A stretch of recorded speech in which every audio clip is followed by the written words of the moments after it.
Okay, I'm going to show you some of the tricks we talked about in class today about how to graph rationals with your graphing calculator. So the first thing I'm going to do is I'm going to go to y equals and I'm going to put in my graph. And then especially in the older models, make sure you put parentheses for the top and the bottom. So x squared plus x minus 3 parentheses divided by parentheses 2x squared. And again, you might not need to do this depending on your calculator model. And then I'm going to graph it. And mine kind of shows the asymptotes there, but yours might not.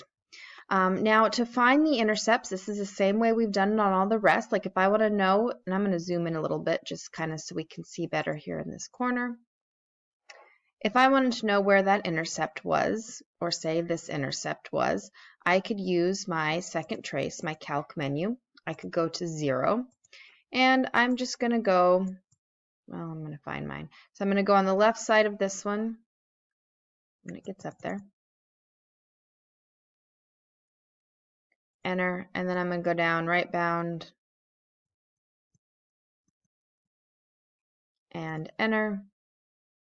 And it's going to give me that this is -1.5, and I could continue on.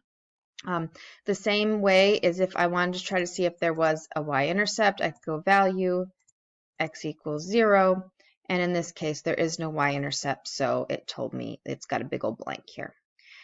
Now to find the vertical and horizontal asymptotes, so I'm going to zoom back out.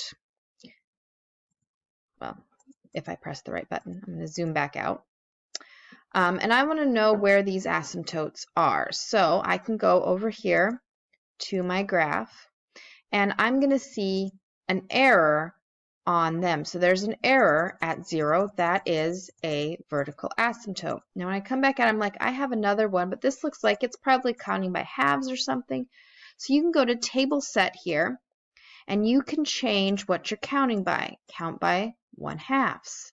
Now I'm going to go back to the table, and I'm counting by 1/2, and I can see that the other asymptote is at 2.5. So sometimes you might have to play with this a little bit to find it. If you're looking at this and you know there's one there, but you don't see the error. So these errors are the vertical asymptotes. There's a vertical asymptote at x equals 0 and x equals 2.5. Now to find the horizontal asymptotes, so let's come back here to my graph. And this looks like I have a horizontal asymptote right here. And I want to know what that is. As x goes to -infinity and x goes to +infinity. Again, I go back to my table. And probably actually, let's change my table set back to 1. Just kind of make it a little bit easier to see here. What I want to do is I just want to go out, start going out to -infinity. And what am I heading towards?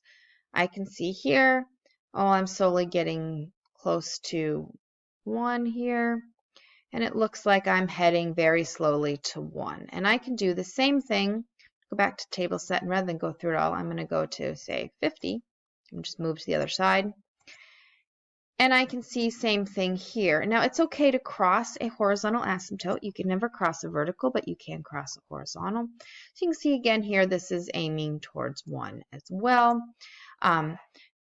It's coming in from the other direction, but it's getting closer and closer. But I can see the same thing here as I look here. Okay, well, this is leveling off at 1. This one coming in the positive direction, also leveling off at 1. Now, this will go through it in the middle, this horizontal asymptote, but that's okay. You never cross a vertical asymptote, but if you cross a horizontal asymptote, you will sometimes in the middle, and that's okay, because you're really just looking at what the ends are doing. That's what it's telling you to do. Those are just kind of some hints so you can help as you look at these. You can look for horizontal and vertical asymptotes and confirm them using this table option of your graph.